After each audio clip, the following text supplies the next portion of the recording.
Okay, good evening, everybody. Thank you, all of you for coming tonight. Really appreciate it, and a good evening to you all. So we'll start our meeting. There's some formal things that we go through first. Many of you have been here before, and you'll know that. So here we go. There's no fire alarm planned for this evening. Should the alarm sound, please leave by the nearest available emergency exit. Two of the closest exits are through the glass doors behind you and to my left, and through the double doors onto the riverside behind you as well. Please meet at Café des Amis outside there. Members of the public are welcome to make their own recordings of this meeting using whatever non-disruptive methods they think are suitable.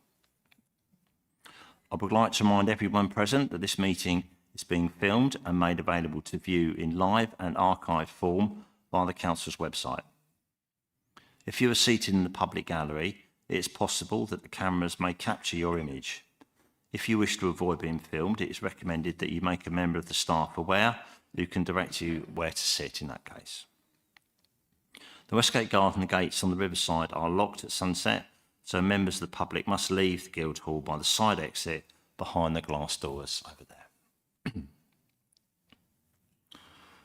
Before we start to work through the agenda, we will receive representations from members of the public. These can be on any subject as long as the speaker has registered with us in advance and lives or works in the district. Each speaker will have a maximum of 3 minutes to speak. The whole public representation section will last a maximum of 20 minutes. We have one speaker registered to make a representation tonight. There will be no discussions following the speaker's contribution, but the Cabinet members may later refer to that issue, the issue raised if it's pertinent to this agenda. Okay, with that in mind, I'm going to ask Julie Kirby-Smith to come forward.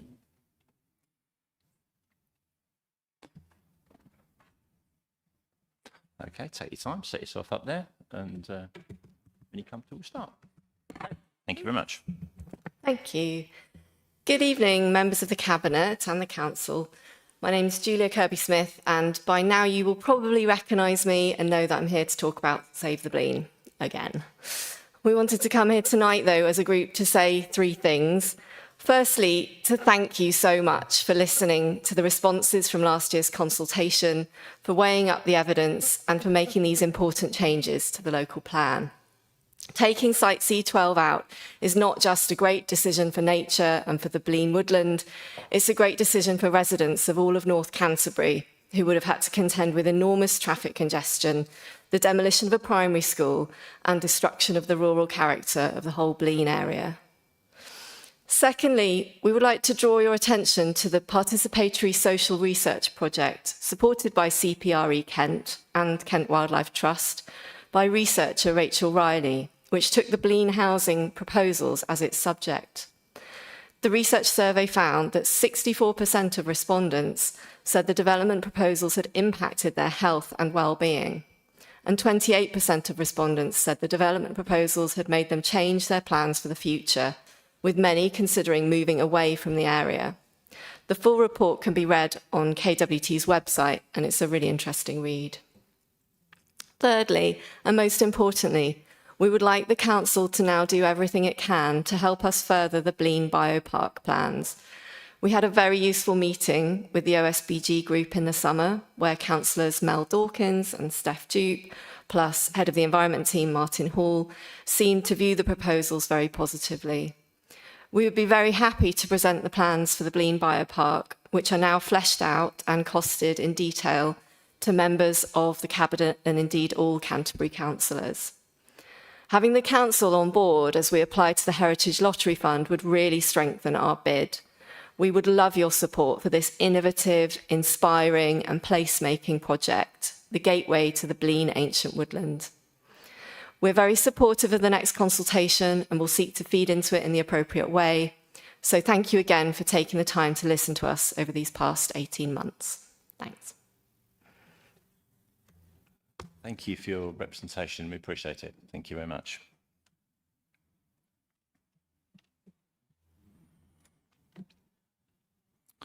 Okay. Now we start the agenda part of the meeting. So welcome to this part of the meeting, the Cabinet meeting. The Cabinet is the part of the Council responsible for most day-to-day decisions. It is chaired by the leader, who is elected by the Council, and that's me, Alan Baldock.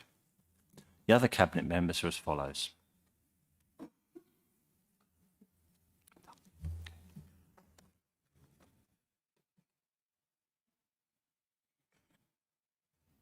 Okay, just a second.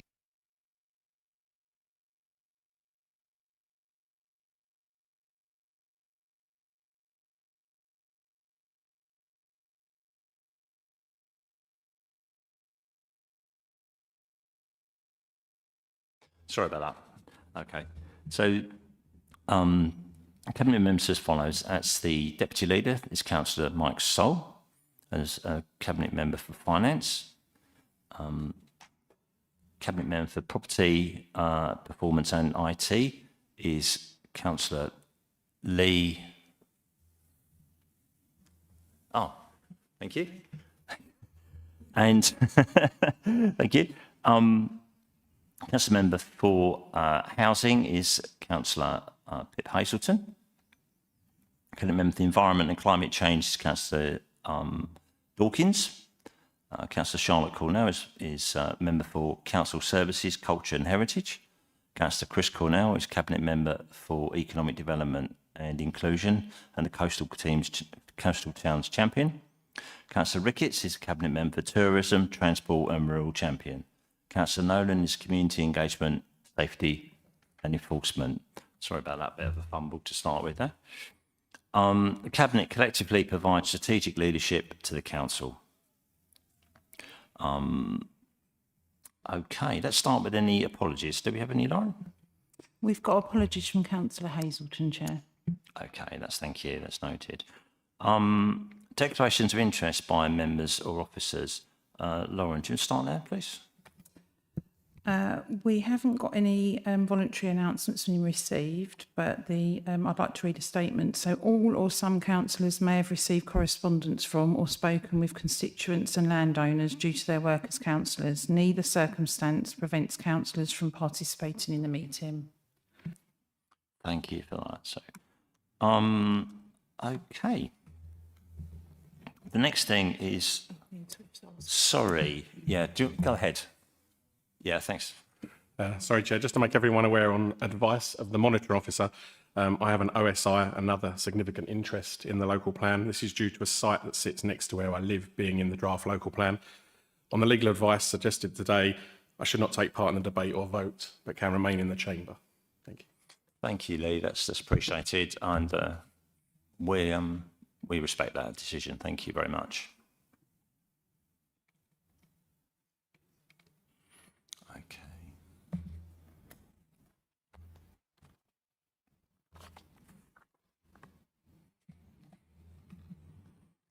Okay, do any other council members have announcements to make? Okay, I'll just make one on a short announcement or a short statement really from the whole cabinet.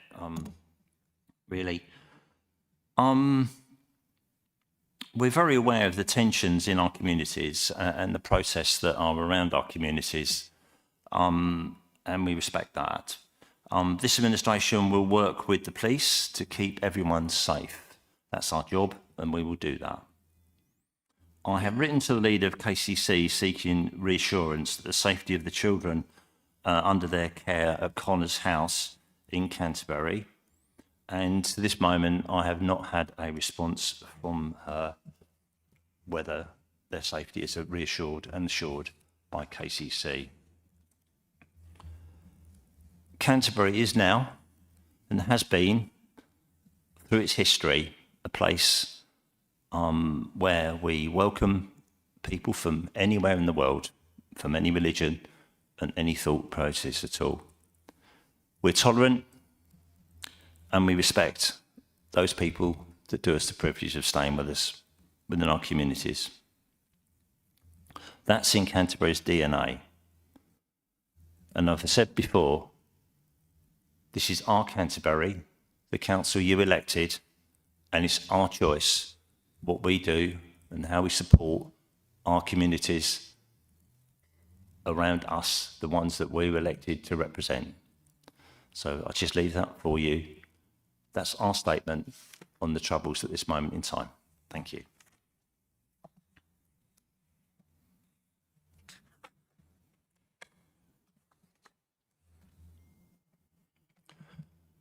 Yeah, Mel, Councillor Mel.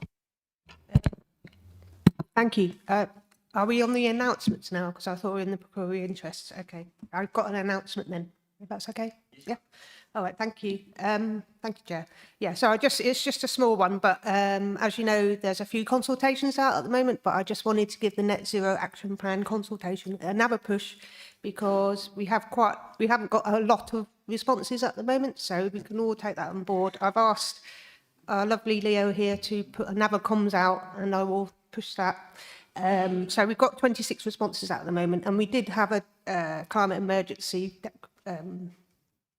campaign declaration in 2019 and a bio declaration in 2023. So there obviously is a lot of concern and people who pay attention to it. So it'd be great to get more responses on there. So we'll get that comms out, and I'll share that on as many places as possible. But that would be lovely. The deadline is the 3rd of October. Thank you. Yeah, thanks, Mel. What a great meeting to announce it. There's all these people sitting here. So please take away that, and please do comment. Let's put a note on the end of that at the very least, don't you? That's 200 or 300 responses would be much better, wouldn't it, rather than 26, that's for sure. So please do respond to that. Thank you, Mel. Any other announcements at all? Okay, let's press on. And the next part is going to be representations from a number of speakers. And I will just say that all of us are absolutely delighted. We've got so many people joining us tonight to share their thoughts, opinions and views. I will just say that this is a consultation, another stage of a consultation. We've been consulting since 2022, broadly speaking. So this is the next stage. This is what it's about. So we're listening. All of us are listening. You know that we're not beyond changing our minds, and you know that we do listen. Even if it's not the answer you wanted the last time round, we know that we were listening. So we'll start with our first speaker. Yeah. Yeah. Okay. Sure, yeah. Okay. Before we start that, yeah? Yeah. So if you just say there's 11 speakers, and then we just agree. Okay. Yeah, sure about that. Yeah, I'm jumping a bit ahead of myself, just so anyway.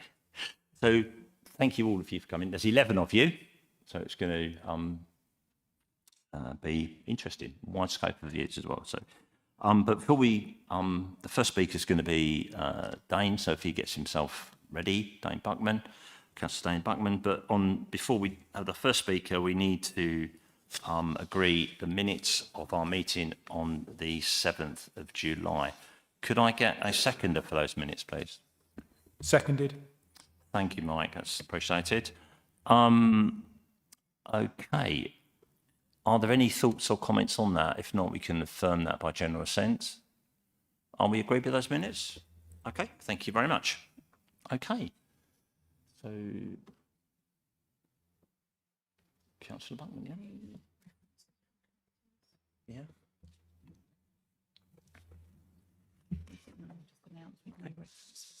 Oh, sorry, yeah, should be doing that. So, yeah, just to make it clear that we're moving straight through the agenda because there are no references from any other committees. So we will do the best bit, which is to invite our speakers to come forward. So thank you.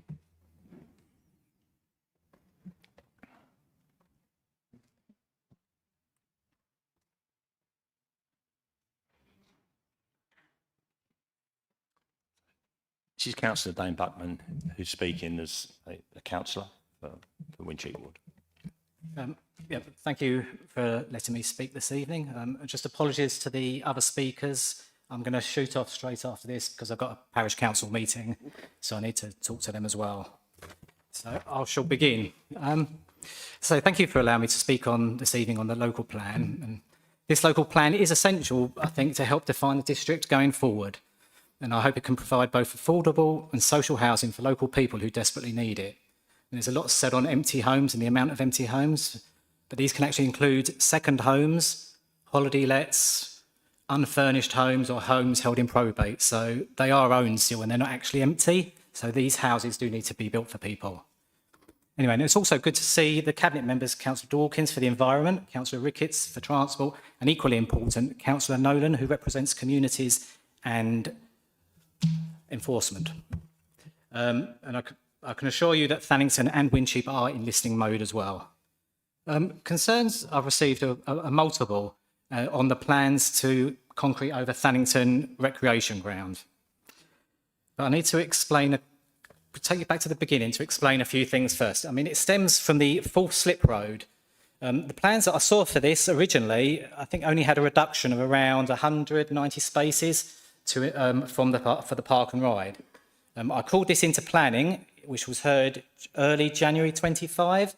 And then I did make an inquiry then at that meeting of how many spaces will be lost. But unfortunately, no one could answer that. So then I wrote to National Highways in January, and in mid-February, I received their reply back. The slip road had not been fully signed off at that time, and they would still need a road safety audit to be put in place. So I don't know if that has since changed and if anyone can say it's been categorically approved and can go ahead. Actually, equally important, there's actually a debate at the moment on transport inequality, and I do notice that London and the South East have the largest spends on roads. So it would not surprise me if more funding is directed to other parts of the country and this slip road does not go ahead. Anyway, following on from that planning meeting, on scrutiny on the 5th of March, I did ask a question about the relocation of the park and ride, just to make sure Hanbrook Marshes were out of the picture. I was told that there were no current plans for Hanbrook Marshes, and at that time they were still looking how to meet demand. So then moving forward to now, it was a massive surprise actually to see Thannington Rec named as the site for this park and ride barely 5 months later. It was a real surprise. The Canterbury City Canterbury City Football Club, who are at the moment using part of this recreation ground, have been looking for a ground since around 2007, I think. But no previous administration has come up with a site for them. So I'm actually pleased we have actually earmarked a site for them to use and bring back Canterbury City Football Club into the city. As I say, they've only been planned at the Rec though for a few months. Now, the more important part is Thannington Recreation Ground itself. It is the only green space in Thannington. Can you begin to wind up, Dane, with 3 minutes time? So. Sorry, it's the only green space in Thannington. It's not just 2 football pitches. It's used by families, groups of friends, Thannington Resource Centre, local church. Thannington Resource Centre held their 25th anniversary there and have stated it would be catastrophic if they lose the open space. Residents and the users, which include young people, parent and baby groups, they all use this resource centre and the recreation ground, and the increased air pollution from more traffic will not be good. The local plan should benefit local people. The recreation ground offers the residents many benefits, including improved physical and mental health, social opportunities and community bonding. It provides a sense of belonging and it promotes a sense of pride of the area. Benefits also include a place for younger people to develop skills, and green space is for the cleaner air and biodiversity. Not everyone wants to do these organised sports. They may just want to run around and gather and talk to each other and feel the grass beneath their feet. The local plan should be for local people. There is no point in the local residents using the park and ride, as they can walk or cycle. I'll be 20 seconds. The local children cannot use park and ride either to get to school. The local plan should have a positive impact on the whole community. The police have said on numerous occasions the very positive benefits of Thannington Resource Centre and the events that Canterbury Rugby Club held there, and the correlation with that and the reduction in antisocial behaviour. Obviously, the need for park and ride is there, but the original site could be made into a multi-storey. There are industrial estates, the other side of Milton Bridge, that could also be considered.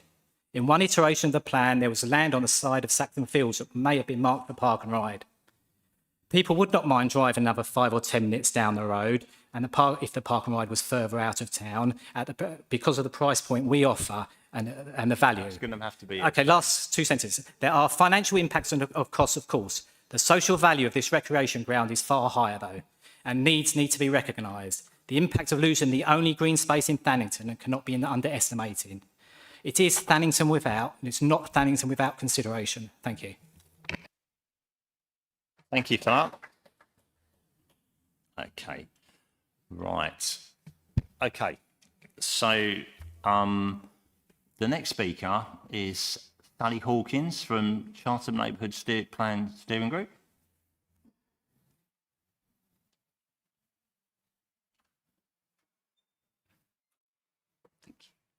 Hello, I'm Sally Hawkins, here on behalf of the Chartham Neighbourhood Plan Steering Group. We're at the Reg 14 consultation stage of our neighbourhood plan. It's the product of years of work grounded in strong evidence, shaped through consultation with professional and technical advisors and our local community.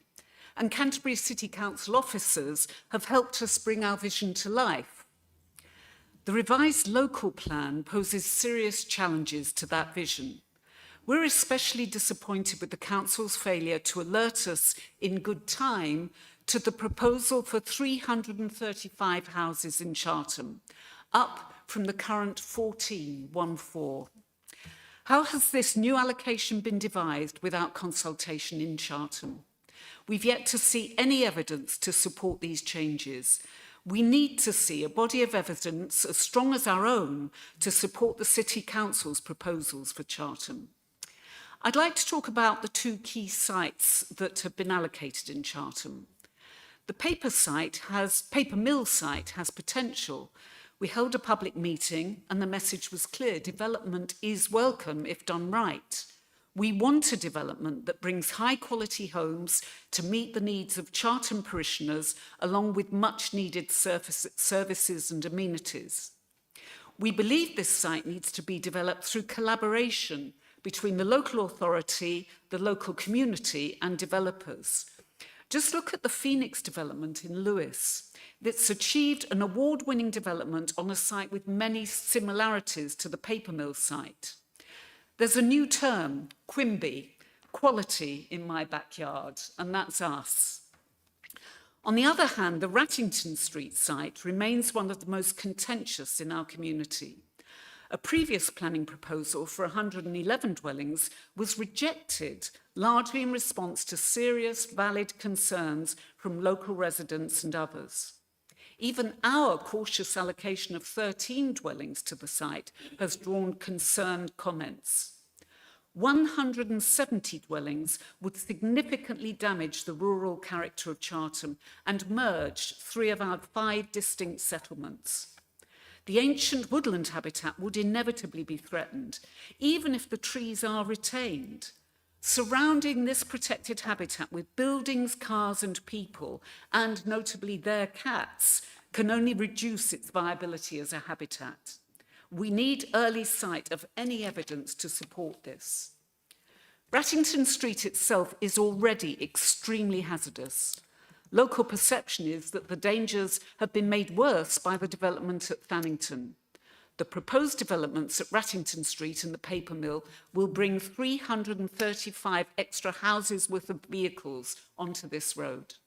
Please do seek further revisions to the draft. Thank you. Thank you very much. We appreciate that. Thank you. Okay. Councillor Steve Bailey now from Chesterfield Parish Council.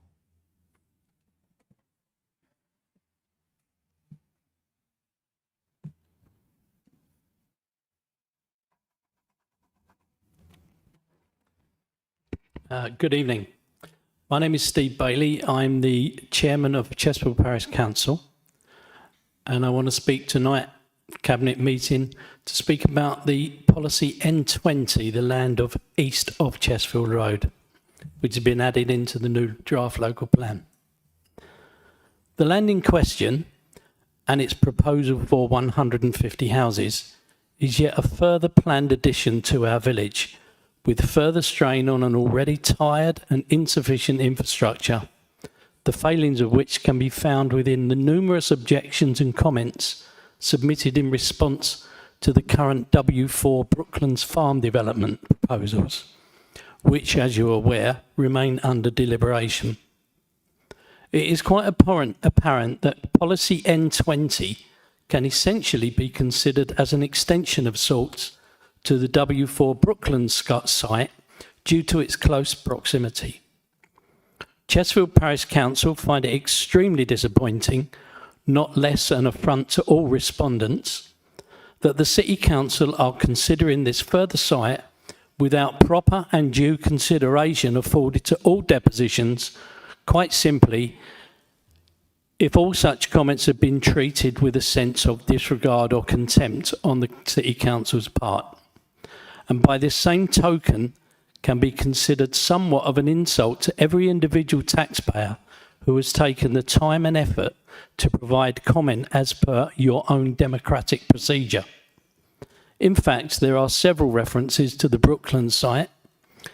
Can such comments therefore be considered as somewhat presumptive or predetermined at this stage, given that no decision or comment regarding this has been forthcoming?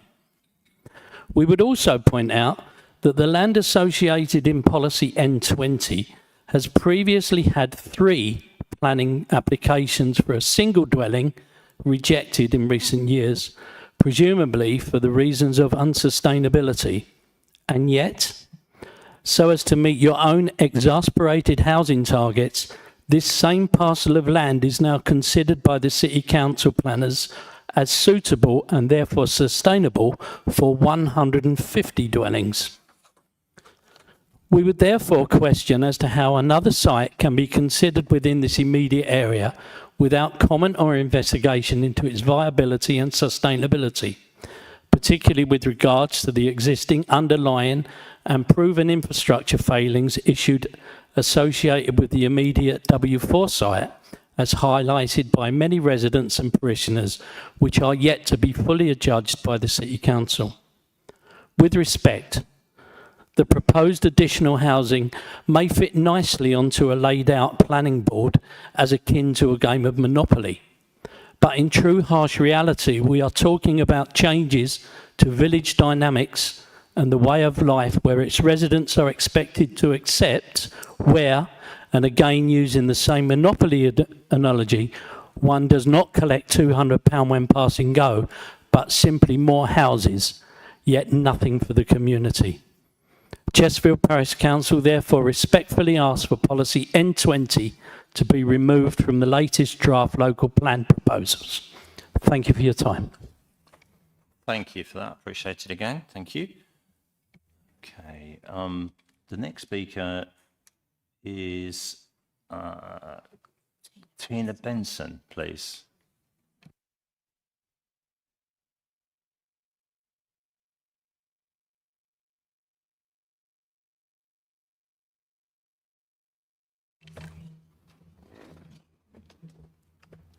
Hello, I'm here to talk about the old hockey pitch at Beacon Road in Herne Bay in the ward of the Heron.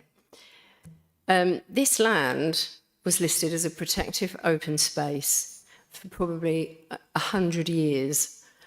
We believe there are restricted covenants on the land in the deeds that I spoke to Peter Riley about probably 3 years ago in land management, and he confirmed that there was more than one protecting this land that was gifted to the community.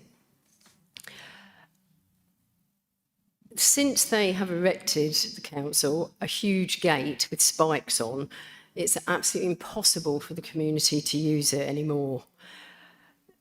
And with no collaboration or consultation, it's now been defined as a brownfield site. This land has been enjoyed for probably 100 years by the community for sports, for their families to use. And unfortunately now it's impossible for anybody to use it at all. There's loads of wildlife there, biodiversity, bats, herons, seagulls, lots and lots of wildlife. Ironically, the council are actually promoting and putting out there that we need more green space and biodiversity, but now want to, as a brownfield site, erect 32 houses on this land, which is a small green space in between other houses, like a square. Additionally, the infrastructure hasn't changed at all. So all the sewage, the water, nothing has changed since it was denied in 2002. Beacon Road, Cecil Park, are two small residential roads that I don't know how they would ever support all the additional traffic going down there, because there's only one entrance and exit, which is in Beacon Road. No other entrance and exit has been outlined for that at all. So I don't know if there's been a study done to see whether or not the road can support all the additional traffic, because it's only allows one car to pass and two lines of parked cars either side of it. There's tennis courts on the area as well that haven't been kept up to date. It's almost as if the gate has been put up and the land has just been left to rot, basically, deliberately, so that it can be listed as a brownfield site. So we ask you, please, to not build any houses on it and to collaborate with us that this can be used again as a community space for everybody to enjoy. Thank you very much. Thank you very much, Tina. Appreciated that as well. Okay, the next speaker is Rebecca Hodgkinson.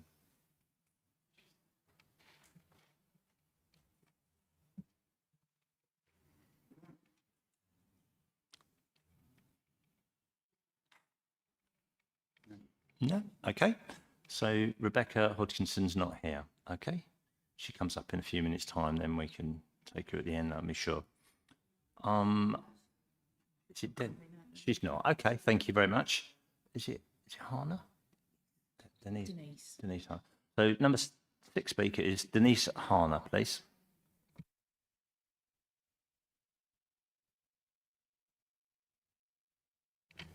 Good evening. I'm a deacon at one of the local churches, and I'm also a resident around Beacon Road. I want to ask you, the councillors, about trust.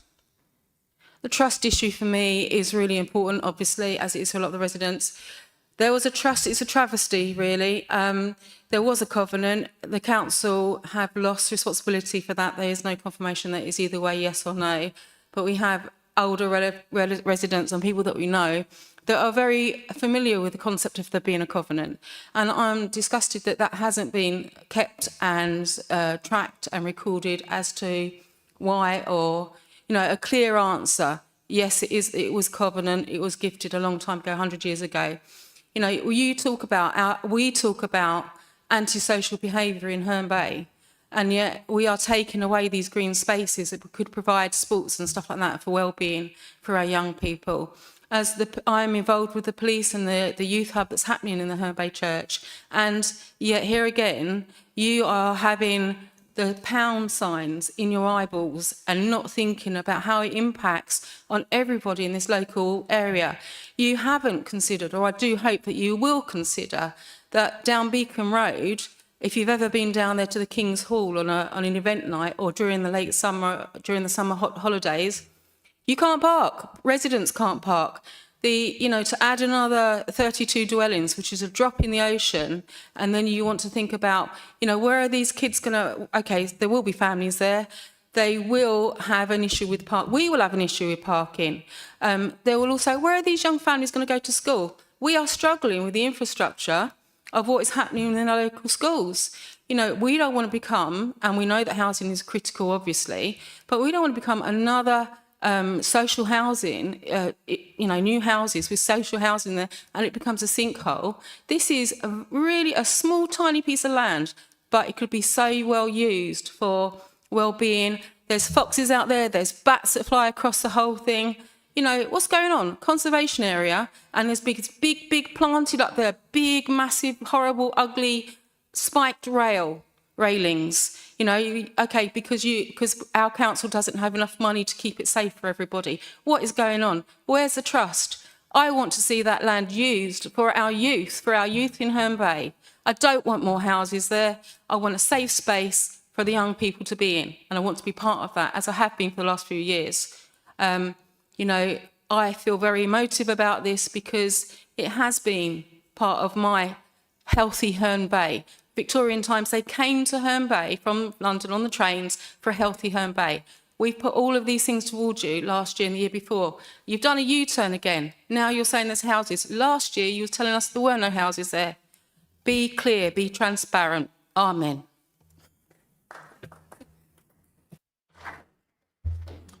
Thank you. Okay, our next speaker is Dr. Tim Clark, Charlton Parish Council.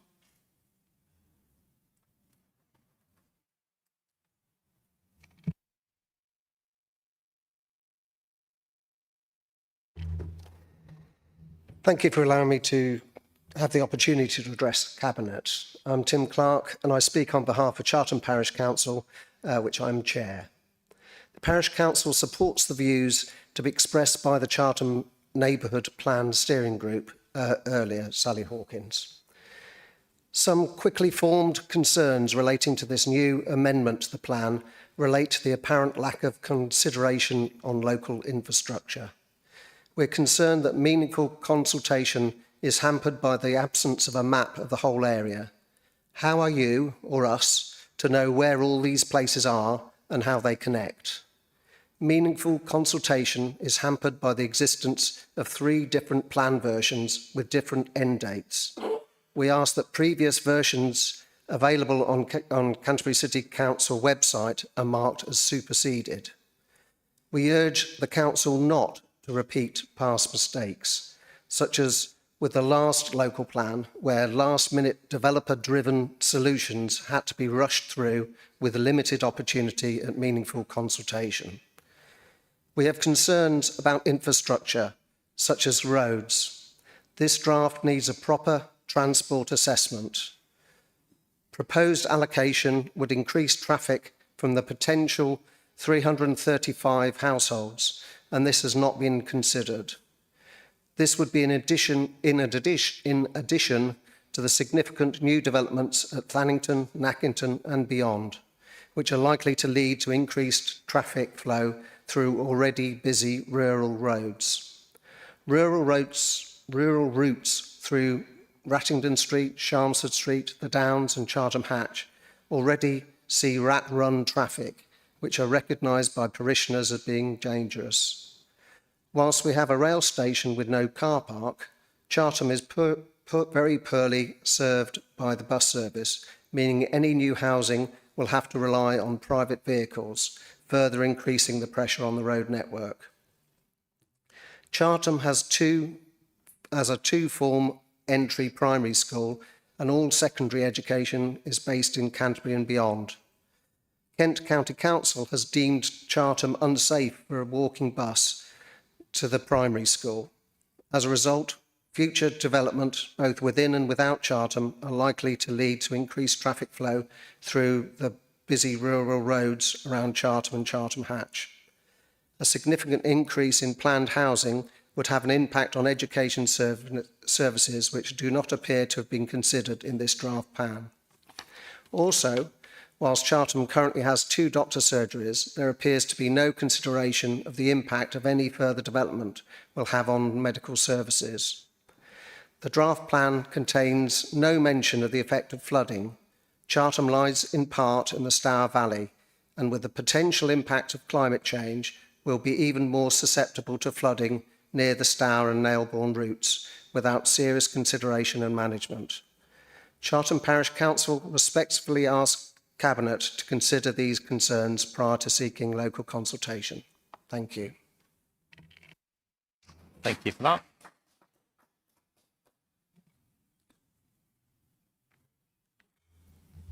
Okay, next speaker is Kaya Hoffman. Good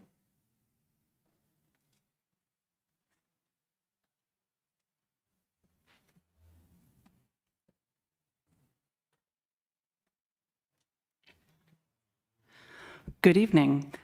I'm here to speak regarding reference N26, the land at Beacon Road in already congested Heron Ward of Herne Bay. The old hockey field on Beacon Road should not be considered for building, as it remains designated as a protected open space and continues to hold vital environmental, social, historical, and community value. I have 9 points to make. Number 1, the lack of consultation and access restrictions. After COVID-19, the field was locked off by the council without any prior consultation with local residents or user groups. This restriction has created the false impression that the space is redundant, when in reality, the community has simply been denied access.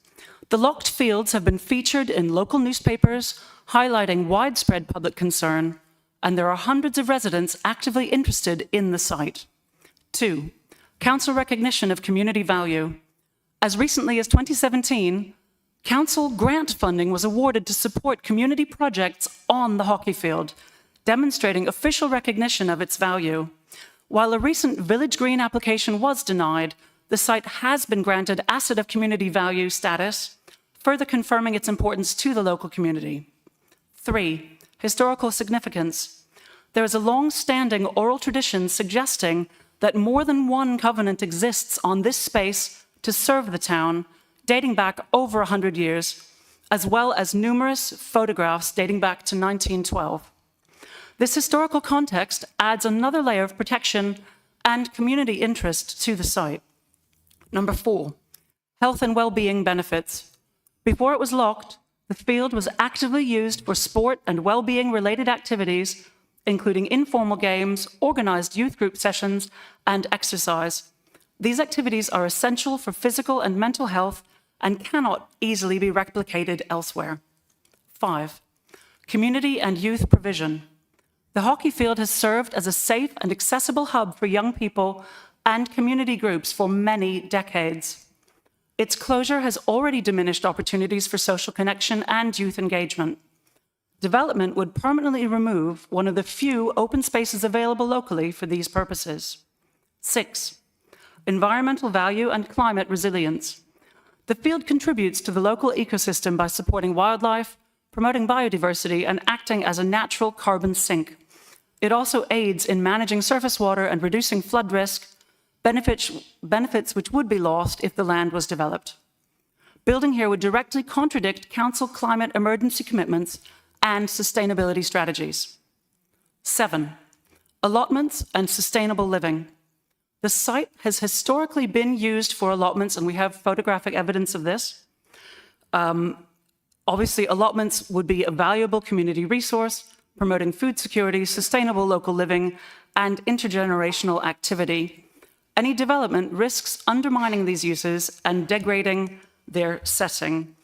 A group of local residents is currently in the process of requesting to exercise the right to have allotments near their properties, and that application is in process. Number 8, planning and policy considerations. The hockey field remains designated as a protected open space, and as such, development would conflict with local and national planning policy. Open spaces are recognized as critical infrastructure for health, well-being, and climate resilience.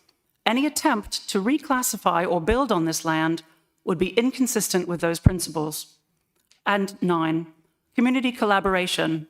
As part of Healthy Herne Bay and the Friends of the Hockey Fields, along with a number of other local organizations and community groups, we welcome the opportunity to work with the council on finding a healthier, greener solution that involves the community and ensures that this protected space remains accessible and preserved.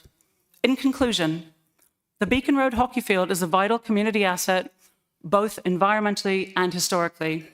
The combination of locked access, widespread resident interest, prior council investment, asset of community value status, and long-standing oral history regarding the covenant clearly demonstrates its enduring importance.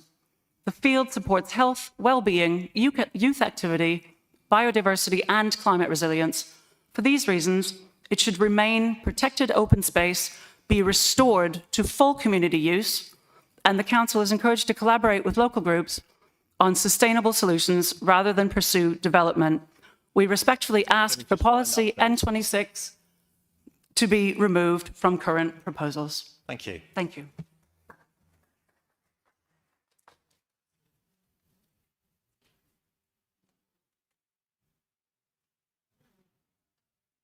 Councillor Carnac. Are you speaking as a councillor, Councillor Carnac? Yeah, thank you very much.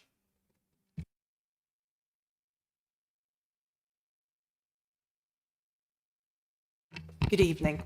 I'm Councillor Rachel Carnac and I'm Conservative Group Leader on Canterbury City Council. While there's huge relief for all of us that the University of Kent land has been deleted from the 2024 iteration of the local plan, let's not forget that only means another area, different open space and communities will be affected by new house building. It's like whack-a-mole. One lot of housing goes and another lot pops up. You need to be mindful that while there's great joy for the residents surrounding the University of Kent land, there are others who are now feeling less certain or confident about what the future holds for their communities, and that's what we're hearing this evening. It's therefore important that in this short consultation, you listen carefully to the views of residents now finding that there are proposals to build new homes near them and take away the recreational and open space that they have enjoyed for many years. We know that however desirable it is to build on brownfield land, that it can be more contentious, more problematic and more expensive, particularly when it has been used for over a century as community open space. We also know that losing the green gaps between villages and towns and thereby creating great slabs of housing development while losing the identity of our rural areas is not conducive for creating healthy communities. The National Planning Policy Framework protects urban open spaces by requiring the provision of high-quality open space in new developments and offers stronger protection for existing areas through the local green space designation, which can be applied to areas of particular importance to local communities. It emphasises planning positively for shared spaces and the preservation of open areas valued by the public for their contribution to physical and mental health as well as the environment. In this version of the local plan, we need to be more mindful of these aspects of the NPPF, particularly when developing brownfield land. I remain very concerned about infrastructure in this local plan and whether the improvements we are getting in transport, health, education, water, energy and sewerage are sufficient. Removing the hospital land from this local plan, I believe, is a major error, particularly as this plan goes out to 2042-43. I'm not sure how you're going to deliver East Canterbury either without a new road to reduce congestion and the pressure on Canterbury. That's going to be interesting to see. While it's good to see the 2 new coastal secondary schools are still in this plan, I think the educational provision and opportunities for our young people needs more work.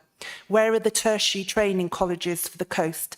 With such large increases in the population planned, much of this development is dependent still on people going away every day from the coast to study and work and to return in the evening. This is unsustainable. While it's good to focus on new sporting provision in Canterbury, where is this being provided on the coast? Where is the vision for some top-level sporting and recreational facilities for the coastal population? As we're hearing, we're actually losing it. I'm concerned that the coast is having yet more housing apportioned without the new bus services, doctor surgeries and sports grounds that is really important for our area. Thank you. Thank you, Councillor Carnac. Our next speaker is Sean Petman.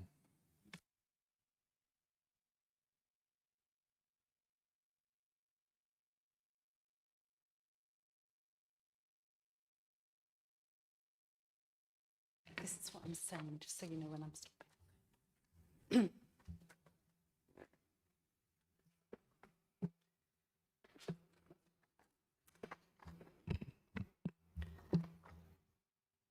I have asked to speak this evening as I would like to challenge policy N3, which proposes tarmacking over a large part of Thannington Recreation Ground for the construction of a 900 space park and ride. I have three strong objections to this proposal. Firstly, I find the description of the policy disingenuous. It talks only of relocating the sports facilities, but totally disregards the fact that the site is, as it says on the tin, also a recreation ground. It is the only meaningful amenity open space for residents of an estate which is in the top 10% of the most deprived areas in the UK. Relocating the sports pitches will do nothing to compensate this deprived community for this loss. Secondly, the conversion of this green field to a huge car park raises many of the same issues as the council's former proposal to convert Wincheap Watermeadows into a park and ride, namely the destruction of functional floodplain, damage to the Great Stour local wildlife site, and urban sprawl within the Stour Valley area of high landscape value. Given the biodiversity crisis and the predictions of more extreme flooding events as a result of the climate crisis, we urgently need to protect our precious green spaces along the Stour corridor and not view them as expendable when it is expedient to do so. Thirdly, the residents of Thannington have already fought this battle and won. In 2008, under the leadership of John Gilby, the council was forced to abandon a similar proposal. Announcing the news in the Gazette, opposition leader Alex Perkins said, "In the interest of giving everyone in Thannington the happy Christmas that they deserve, the highly controversial park and ride scheme for Thannington Recreation Ground has been scrapped. It has been confined to the scrap heap where it has always belonged. It would be foolhardy and unfair to inflict this ill-conceived policy on the Thannington community once again. Having spent 7 years fighting to save Kingsmead Field from the council hatchet, and 3 years fighting the council's plans to turn Wincheap Watermeadows into a park and ride, I know from personal experience that it takes huge community resources to fight a battle like this, and that such battles create deep-rooted and long-lasting distrust and resentment of the council. To avoid another bitter battle, please consider alternatives to this flawed policy now, such as a 3-tiered car park on the existing park and ride. Please don't lock yourselves into a path of no return by waiting until it is too late to change course. And finally, if you remember just one thing from my appeal to you this evening, please take heed of Alex Perkins' advice and assign policy N3 to the scrap heap where it has always belonged. Thank you.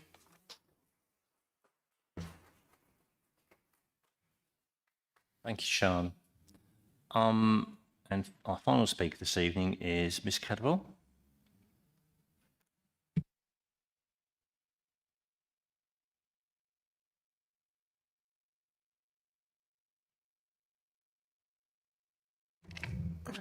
Thank you. Good evening, ladies and gentlemen. I'm actually the chairman of what we had as Save Beacon Road Community Land. It was the committee. You've heard many say this evening speaking about the land in Beacon Road, so I'm afraid I possibly will repeat some of the things. Obviously, you know that it used to be very much a sports area, and until they were offered, we could use the sports ground, offered the peppercorn rent at the premises of the sports hub. The residents around the area were told by the council they would look after the grounds, and nothing happened. It was then put into the draft of the local plan as protected open space, and we thought it would be fine. It has not been looked after in any way, and local residents now have been denied its access due to the huge fencing and gates under the guise of stopping antisocial behaviour and vandalism. The grounds were also, as you've heard, given to the local community many years ago. And just a few years ago, or a couple of years ago, we actually fought for getting it as a village green. And that was denied by a letter from Canterbury City Council to Kent County Council. And we were not able to actually ascertain that letter or speak about it. It was deeded originally, and I have lived in the road myself for over 27 years, and my parents have owned the house that I live in for over 50 years. And it has always been a sports area. And for that purpose, you had it as a protected local space, and now suddenly you've changed it to brownfield. Why? You've not given any help to the local community to use the grounds, but you have suddenly just changed it so that it could be offered up as housing. And I fought back in 2002, against housing then, and there has been no change whatsoever in any of the reasons why it was denied at that time to put housing on it. We need to have that, we can see that Canterbury City Council actually mean what they mean to say and claim that they will be doing, which is supporting open space, biodiversity, through retaining the status for my area so that it can be used, and as people have said about relaxation and so on and so forth, not for planning for housing. If this is allowed, it does show the attitude and platitude of councillors who are actually not saying what they really want to do. And that, I'm afraid, gives more untrustworthy thoughts. I would hope that the consideration that they actually change this story of having it as brownfield is put back to being protected open space, so that then we can actually all get together as a community to actually make some use properly of this land, not just for housing. And by your own admission, the open space strategy says that the Herne Bay has got a very shortage of open spaces. And then you want to take our small bit of land? It's not fair. And thank you.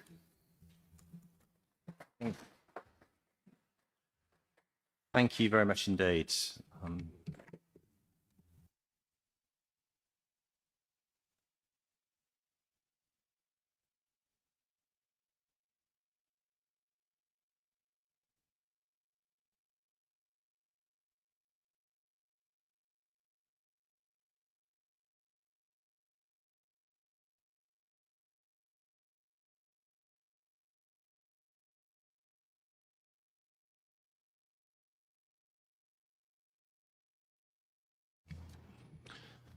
Okay, thank you, each and every one of those speakers this evening. Thank you for doing that. It's not easy to speak, and you should feel very proud that you're representing the views of people in your community that you live with, and we respect that greatly. And perhaps it's worth reminding everyone that what we're doing now is a consultation. It's not the final plan. And I said just before you spoke, we do listen. We have changed our mind. And I think there's a few things I'll say in a few moments' time, just to introduce what we're speaking about tonight. But first of all, I need to, I think I'm going to propose this resolution, seek a seconder, and then we open the debate, and I will just start that debate slightly unusually. So to propose a resolution is to conduct a consultation under Reg 18 of the Town and Country Planning, Local Planning England Regulation 2012 on the draft Canterbury Local Plan. Focus consultation, which is Appendix A of our documents tonight, as set out in this report. That is the proposal. I seek a seconder for that. Seconded. Thank you, Councillor Soul. Okay, so now we will share a few views and ideas and ask questions and so on. So I would always say that, as I said before, this is a consultation. We're in listening mode. Thank you for what you're talking about. Thank you for the ideas you shared with us on particularly Chartham and the site in Herne Bay, the controversial sites, and again, the one in Thannington as well. But we're interested in your views. We do get those. But I also have to say that we have a huge job in this council to make sure that we can build enough housing up until 2042, 43. It's not easy. And was hinted at in one of the speakers, sometimes somebody's victory is another person's loss.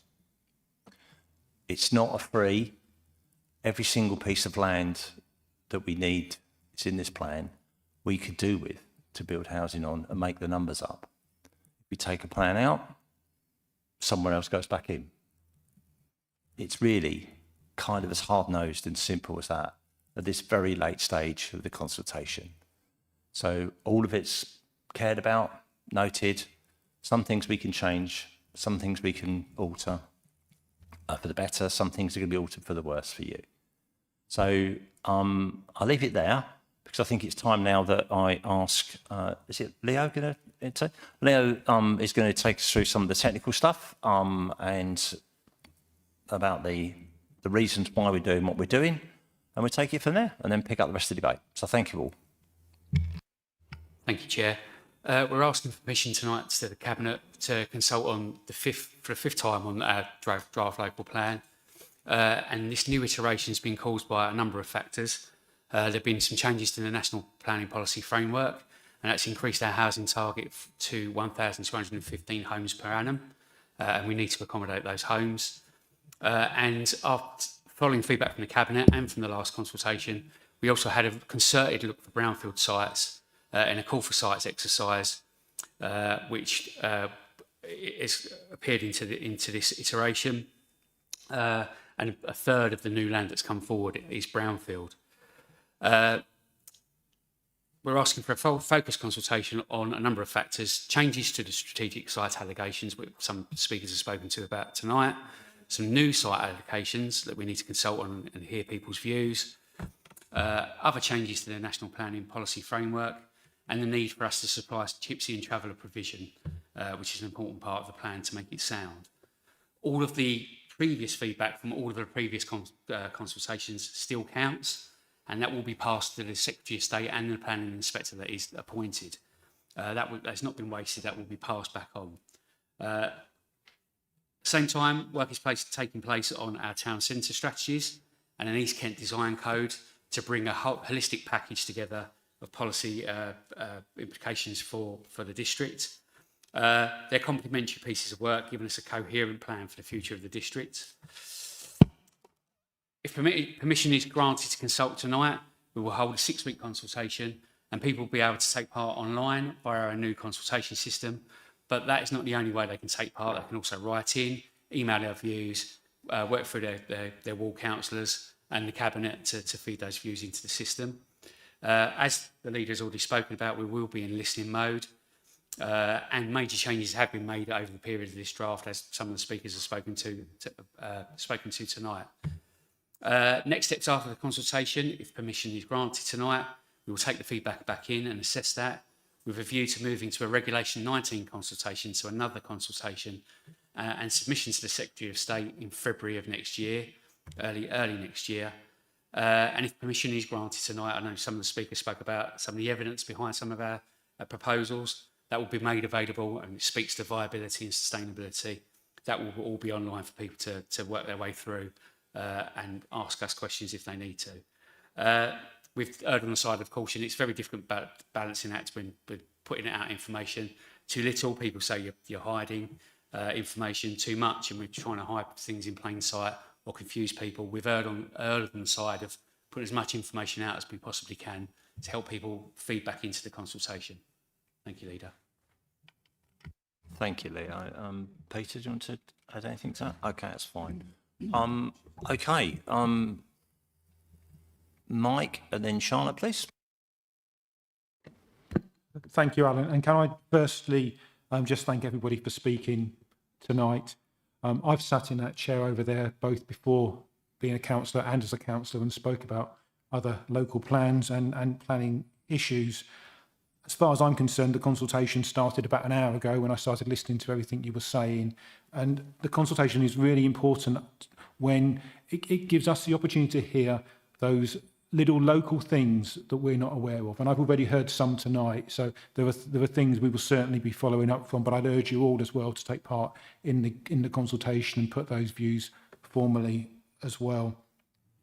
When we were first elected 2 years ago, we came together as a Lib Dem and Labour coalition and were united around the fact that the Conservative draft local plan to 2045 was completely unacceptable and was almost unanimously vilified, and it had to be binned. So we did bin the 3,500 new town development on prime agricultural land in Addisham, and we binned the Eastern Bypass through the countryside, and we binned the traffic plan that would carve Canterbury into futuristic zones, increasing journey times, and instead we put forward a bus-led transport strategy. We then set up a cross-party working group to work on the first draft of our new Lib Dem and Labour local plan. Now, what came out of that was radically different and a much better plan. It was sensible. It wasn't perfect, but it was a significant improvement on the Tory plans, as evidenced by the lack of national headlines that it generated. We went out to consultation, and as we have a record of doing so in this administration, we listened, and we acted on the planning objections that were raised. We searched high and low for more brownfield sites, and removed the Blean development from this next stage of the process. We also have to prepare a plan that meets government housing targets. That's our job. Anyone who stands for election should know that it's a responsibility that falls to them, and all councillors have a role in that, whether in power or opposition. Shouting from the sidelines that we are planning for building too many homes is easy to say, but it doesn't reflect the reality of the choices we have to make. The housing target imposed by the Labour government has increased since our first draft plan. It may only be an additional 60 or so homes a year, but over the lifetime of the plan, it's over another 1,000 homes we have to plan for. It's important we have a local plan, and we have to ensure that local plan is agreed why this council still exists. Because whatever the merits or faults of this plan, I trust that it would have been shaped much more by local opinion, both by elected and non-elected residents, than it would if this plan is drawn up by a larger unitary council. So we must get this done before that happens. Once we have a plan, it gives us a greater degree of certainty. There's always going to be some exceptions, but when it comes to larger sites, developers know where they can build, subject of course to planning conditions, and residents know where they can expect to see homes built.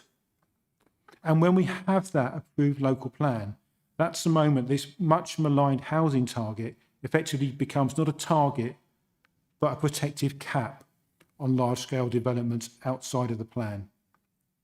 And by having those sites in the plan, we can make sure that the accompanying infrastructure goes with it as well.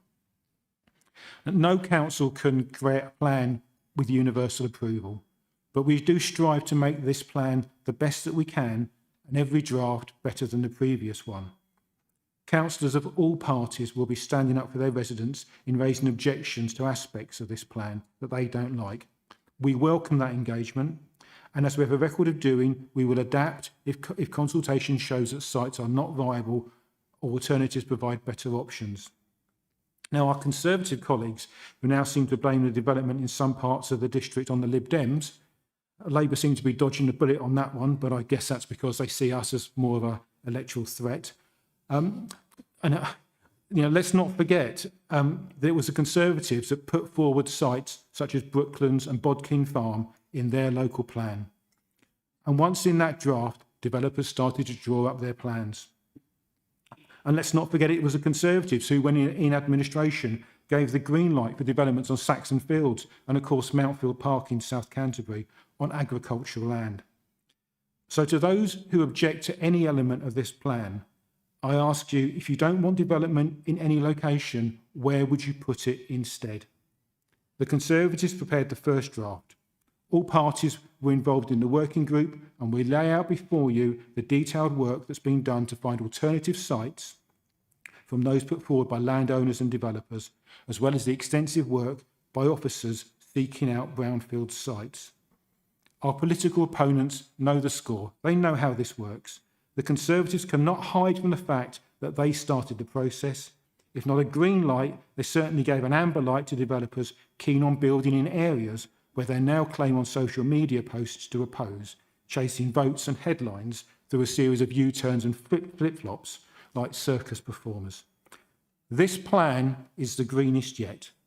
When building takes place, it is with a commitment to significantly increase biodiversity and build on high environmental standards. And whilst reform is not represented in this council, the message we send to them is that we believe in the climate emergency and we will do our bit to act to save this planet rather than using it for short-term financial gain. We are a progressive coalition bound by the joint desire to do the best that we can with the hand that we've been dealt. And that's why I support going out to consultation on these new sites as we move forward to the next stage in the local plan. And I really do look forward to hearing all the responses from residents on these proposals. Thanks, Mike. Wise words.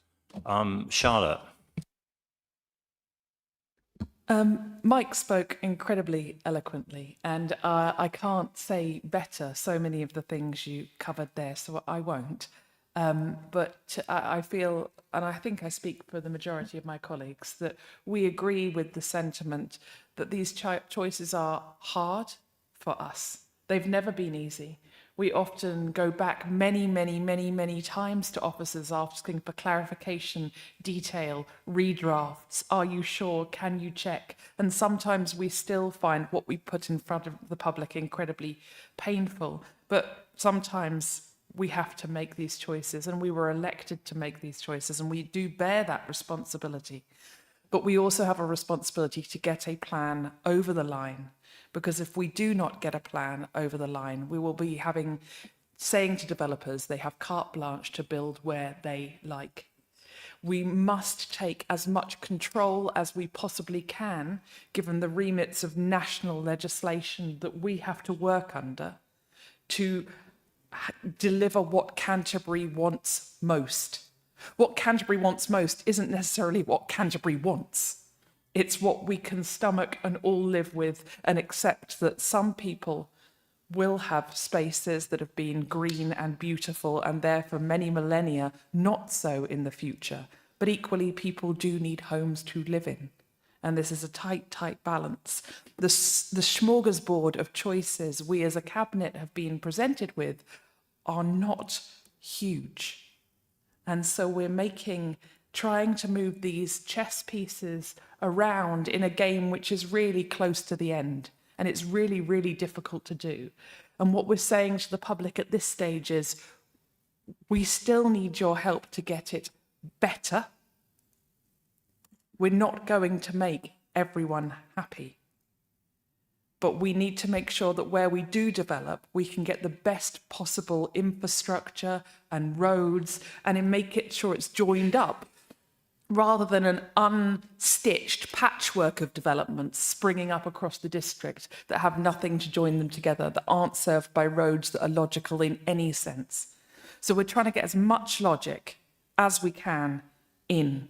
I'm really proud of the fact that we listened to the strong representations from the public and from bodies such as ACRA on the inclusion of even more brownfield sites in the plan, as you acknowledge, and do reiterate the thanks to officers who were proactive in seeking those sites. And yes, if we get all the new brownfield sites we've identified they'll represent 1/3 of the new housing. I absolutely have been listening tonight about the designation of some certain sites as brownfield, covenants that might exist on some, and certainly and I know my colleagues we will consider that really carefully and go and ask for future information and detail and research where we need to make sure that what we're doing is legal.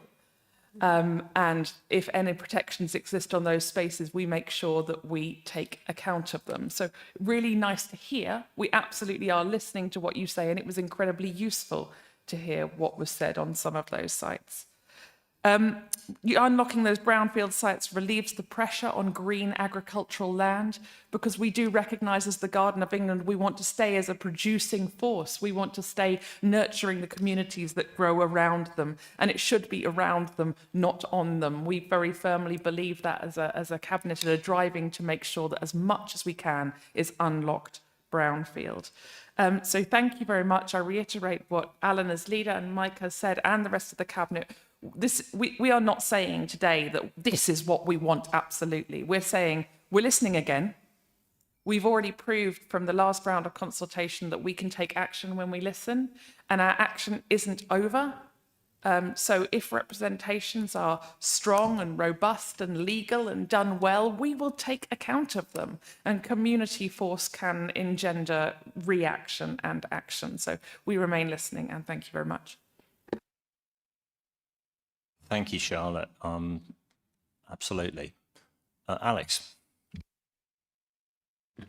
Thank you. It's always useful to speak after Mike and Charlotte, because it saved me a lot of time, because they've covered pretty much everything I wanted to say.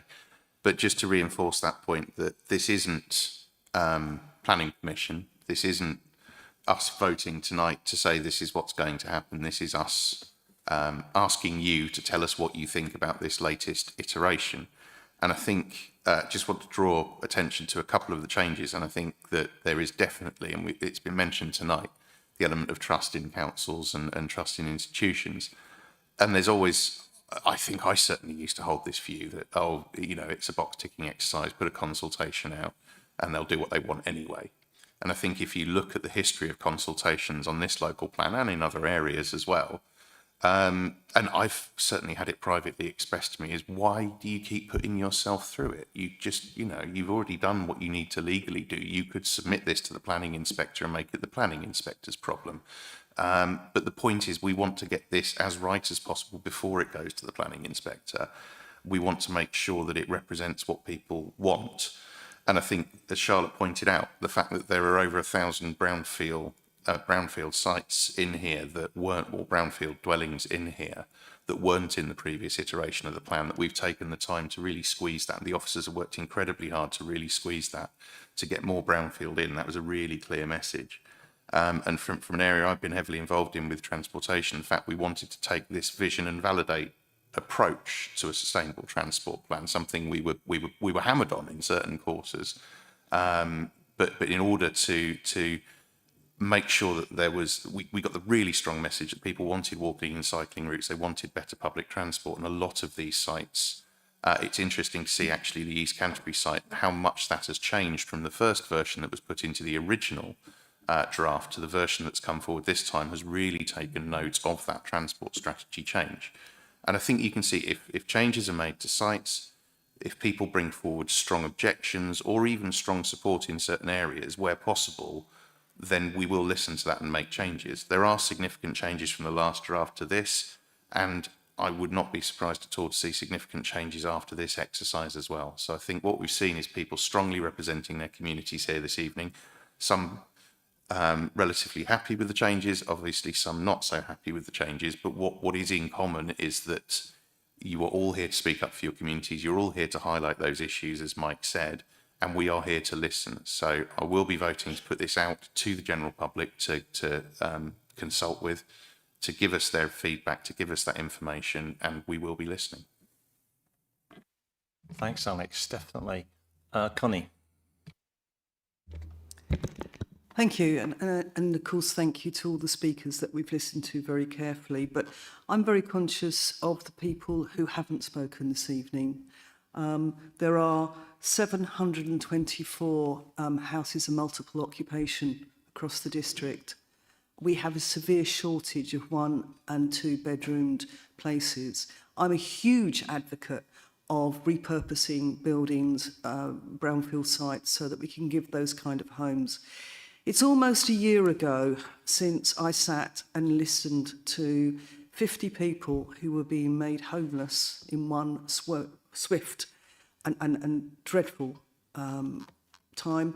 Legally, they had 4 weeks notice to leave, and that's what they were given, exactly 4 weeks.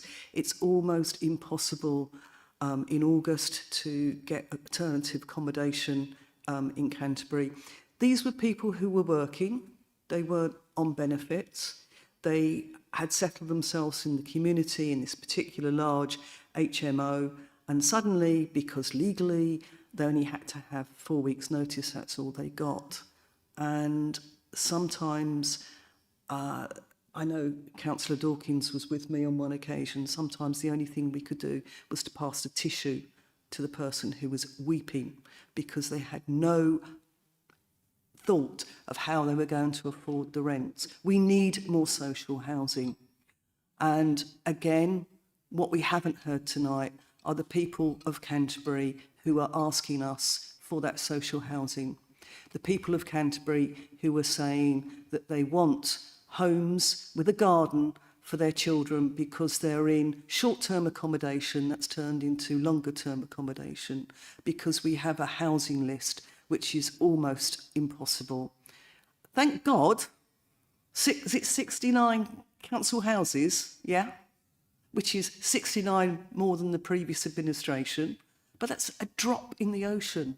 We desperately need homes for people who are on our housing list. As I say, I'm a great advocate of repurposing buildings. I'm desperate for the old BT building in New Dover Road in my ward to be repurposed. I've looked at the plans. I absolutely love what the developers are going to do with the old 1930s building. I know they're going to put sort of more shishi townhouses at the back. They're stymied because of the Stodmarsh. We've had a huge backlog of building that's been stymied by Stodmarsh. And again, hurrah, in conjunction with Ashford Council, this council now has a way forward to unblock that. So I'm indebted to Councillor Carnac because she very much summed up that it's like whack-a-mole. If you've not got housing here, you've got to have housing there. So in my ward, and I know that Councillor Prentice is listening into this, we have been talking about the fact that because Blean isn't going to be developed, South Canterbury has picked up an awful lot of new houses, and that's one of the things that sort of we're looking at. So it's not an easy thing, and we really need to make sure that yes, we're listening to people, but we're also listening and being aware of people who haven't come forward tonight, who haven't spoken, who aren't eloquent and articulate as these speakers have been tonight. Thank you. Thanks, Connie. Good point. Anyone else? I've got Mel and then Chris. Mel first. Oh, yeah. Okay. Okay. So I think everyone's spoken really well, especially Mike there. You did a corker. So thank you for that. But yeah, I mean, yeah, I want to say thank you to all the speakers and for everyone to come here. I know, as a councillor, I've been a councillor 5 years, re-elected. It wasn't on my watch when we had to get the last local plan. We weren't the administration that time. It's really, really challenging. We could all sit here and agree with that. It's not, you don't sort of want to do it particularly, but you have to. And as the speakers have said, if we don't have a plan that gives us the things we want, like infrastructure, schools, that open space, the biodiversity, all the good stuff that is in that plan. If we don't have it, there are councils who don't have a local plan, and basically the developers have a free-for-all, and you don't get what you actually need. You don't get the roads, you don't get the schools, you don't get the doctors' surgeries and all that stuff, and it's tragic. Basically, Councillor Nolan's right. I was going to bring that up as well. There was something that hasn't been talked about a lot is, I think one speaker did mention it, we do need houses. There is actually a housing crisis in this country. There's a 6.5 million shortage of homes. That was from the Centre for Policy Studies, that statistic. And, there is a shortfall, and at the moment, the housing, we're not meeting that shortfall at all. There are people there's huge waiting lists, 1 million people are on the waiting list for a home. The Right to Buy initiative brought in by, I think it was Margaret Thatcher, wasn't it, had took away a lot of homes, social homes, and councils have not been able to get those homes back to the same amount of numbers that we need. So we do need homes, people do need homes, the stats are there, everyone can look those up. This is a consultation. We have listened, and as I say, it's great to hear you there, hear everybody, what they've got to say, and we will take that away and do what we can to make those adjustments.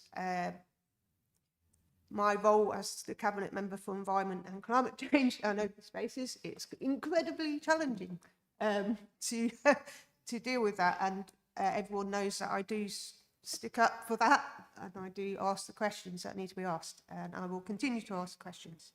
There are some great things in the plan, as I said. BMG, the biodiversity net gain, is still in there.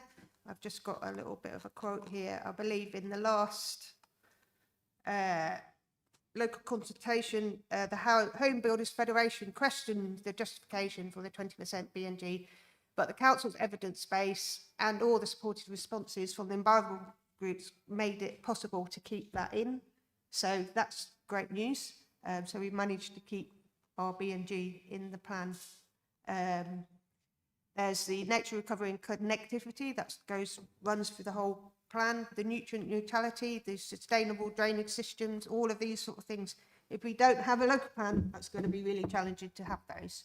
And then we've got the transport and the air quality benefits, and of course the bus strategy, which is what this is all about. It's about changing our district so that everybody can get around affordably, easily, and not have air fumes and gas emissions in their road and their streets and their parks. That's what this is all about. That's what's the whole point of it. It's trying to look at a future that's going to work for our district, that gives affordable social homes, that creates better air and better nature for everybody. So I will be agreeing to vote to go to consultation today, so we can continue to listen and do what we can so we have a local plan that works. Thanks. Thanks, Mel. Chris. Now you'll understand, friends, it's never a good time to be a politician. It's never an easy time. If you understand what you'd see on the press, you'd think that all politicians are basically bent, corrupt, in the pocket of big business, almost as if we were born with an insatiable will to want to build houses in certain places. That's certainly not true. It's not why I came into politics. I came into politics to solve complex problems, and that sometimes means that difficult decisions have to be made. Long after I leave elected office, I will still be a dad who is in this local area. If a traffic jam is associated next to a housing development, I'll be stuck in it with you. If there are problems in local schools, I'll feel it. If there are problems in local GP surgeries, we will be affected. And as local people, that is why we take care to consider things properly, why we consult, why we look for evidence. Because to be honest, when I sit across the way from friends in a pub and they go, why are you building this? Or why are you putting it here? Or why are you putting it there? I want an answer. It might not be an answer that they like. It might be something which means that I disappoint people I care about. But fundamentally, I want to be able to look myself in the mirror and say, well, I've made that decision based on the evidence that we've collected so far. And I can understand the reason why we've made it. There is evidence, as you'll see around here tonight, that on previous times where we've done consultations, we have listened to people. That taking the time to talk to people has allowed us to see a new administration in and be able to respond to new change in demands from local government. Has allowed us to very specifically, for the first time, tell you that there will be housing in this new development, which isn't just 80% worth of market rate, which is what an old-fashioned council house used to cost 20, 30 years ago, and it hasn't fundamentally shifted. For me, as someone who works in coastal communities, there is also a kind of clear understanding that the development that we make has to deal with the infrastructure that we have. Now, that infrastructure is under stress. All of us would acknowledge that. But what we're asking in this consultation is not just to get your thoughts on some of the good stuff which is already in this plan about having more water efficient homes, having ways in which we can withhold water in new developments when it rains. But more importantly, to also say, and what reassurance do you need as communities from developers about how they will build water infrastructure which works for you? If there's mistrust in politicians, there's lots of mistrust in planning. And there's a key point here, which is saying we're asking people to give us practical examples of things that they want to see, which will give them that reassurance. It might not, as Charlotte has said, make everyone happy. Change infrequently does. And when we are coming up with any type of plan over a 10 to 15 year period, you have to accept that that is change that's going to happen. But I think that there has been an acknowledgement that we have learnt from consultations before and will continue to again. And introducing new sites here, fundamentally at the end, is about giving us as many options as possible to make the decision which is right for the district. It will be a difficult one, as Councillor Carnac has indicated. But I hope that people engage in this final consultation in a meaningful way so that we can make a difficult decision with as much information as possible. Thanks, Chris. Thanks, all of you, for useful contributions there. And as Charlotte said earlier, is follow that if you can. I'm supposed to sum up now, but I think I'll just say a few bits anyway. But I think let's cut this into size. This is an add-on consultation.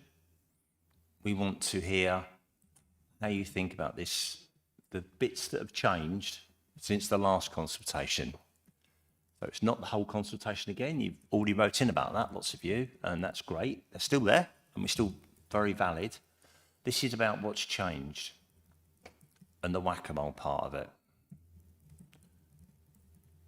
The Blean development, in the end, was not viable, and in the end, was not something we could have the confidence would go forward. That was taken out, but it meant something else goes back in. And it's a lot of houses to find for. So we went out and we looked hard. And we already said about that, about the brownfield sites, lots of other things that we've done to change things around to get those numbers back up. And it's hard. There's also lots of good stuff in the local plan. Really high standards of build, environmental standards, biodiversity net gain. We actually solved the problem that Conservatives turned their back on for years of nutrient neutrality. From the first day we come into office, we knew this was a problem that's going to stop our building, and we got on with working towards a solution which we actually got over the line with Ashfield Borough Council. It's not perfect, but it at least has allowed us to do what? Build on the brownfield sites. So we can do it now. So we've actually managed to get that online. So all of these things add up to mean that we have to build the least amount on greenfield sites that we have to. But it's still there. It's still painful. It's still not what we want to do. All of us sitting here hated the idea of bypasses running through SSSI sites to feed a development on, if you like, Littlebourne, Beaksbourne Road area. None of us wanted that, but actually, that does mean that we have to trust ourselves with a bus first policy, which Alex done there, and throw ourselves to say, look, we can do this differently. We just can't keep building roads in Canterbury. We all don't want that, but there's a trade-off, and one of those trade-offs is we need more park and ride sites. And those things all go around in the circle, don't they? So I hope that we can consult well, hope that we can consider the things that are brought forward. And finally, please, please, all of you, all of your organisations, all of your groups individually, please, please write down the things that concern you about the sites that we talk about in this limited consultation. Send them in, as Leo said, any way that suits you. We're listening. So already Sian's passed on the speech tonight. Fantastic. Leo's got it, and it will be added to the consultation because it sums up incredibly well what was on her mind and her concerns, and the people there as well. Fantastic. So please, all of you, do exactly that. So we're going to go away, take view of this, bring forward the final plan. That will be out there, and that will be over the line, we hope, in the new year. And before that, for plenty of consultation and the site of the new local plan as well. So, yeah. So I'd like to take the vote. A long time ago now, Mike and I proposed and seconded that we allow this to go to consultation. So the vote for is a vote to allow this amendment to go to consultation. Thank you.